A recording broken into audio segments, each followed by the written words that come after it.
Devastating wildfires continue to rage across California. The U.S. military is now preparing to send 200 active duty soldiers to battle the fire zone and the blazes, now responsible for the deaths of 9 people. At least 18 fires are still burning in the state, with the Mendocino fire now considered the second largest in California's history. It covers 425 square miles.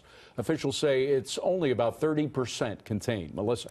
President Trump weighing in on the wildfires, tweeting, "California wildfires are being magnified and made so much worse by the bad environmental laws, which aren't allowing massive amount of readily available water to be properly utilized. It is being diverted into the Pacific Ocean, must also tree clear to stop fire spreading." Here now to respond is California Congressman Tom McClintock. Sir, thanks for joining us. Do you agree with that statement? What's he talking about there? Well, I'm not quite sure of the connection he's making between California's terrible water policy and the fires, but he is absolutely right about bad forest management. You know, all of that excess timber comes out of the forest one way or another. It's either carried out or it will burn out, but it comes out.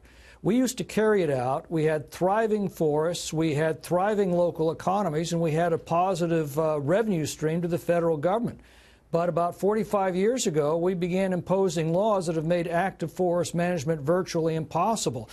We've consigned them to a policy of benign neglect. We've seen an 80% decline in timber harvested out of the federal lands and a concomitant increase in acreage destroyed by fire. I mean, put it bluntly, if I delivered 5 newspapers to your doorstep every day and you only threw one of them away, how long would it take for your home to become a fire trap? Yeah. That's the condition of the federal forest. We're only taking about 20% of the annual growth out of the forest. The rest is burning.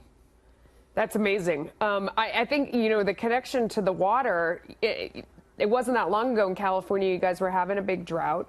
And there was all this water being diverted out to the ocean. And one of the creatures it was supposed to be saving was this tiny delta smelt. And it was so, you know, it felt so ridiculous from afar. Because this was water that was needed by farmers and all kinds and people, and it would just became a policy that was so outdated. Go ahead. Yeah. Well, again, that has decimated California agriculture. It is now putting water rationing into effect in one of the most water-rich regions of the country.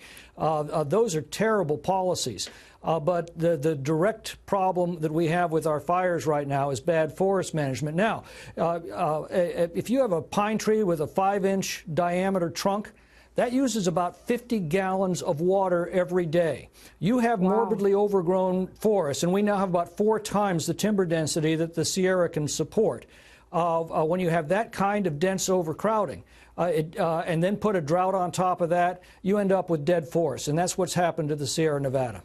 I mean, isn't there a way to present to the public the idea that you're talking about? I mean, you could quantify it. How much is being spent on the fires, the lives lost, the damage done, the overgrowth, what could have been done, what that would have cost, and you know, how many trees are left in the forest in each scenario.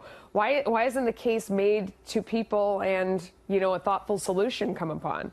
Well, I think experience is starting to make that case for us. All those laws that I talked about were imposed in the 1970s with the promise that they would improve the forest environment. Well, fair enough. After 45 years of experience with these laws, I think we're entitled to ask, how is the forest environment doing? And the answer is absolutely damning. Yeah. These policies have not only not protected our forests, they've done irreparable harm to our forests, and we need to revisit those policies. And Congress is now beginning to do precisely that. I hope so. I know people personally who've lost their homes, and it's just really devastating. Congressman, thank you for joining us. Important issue.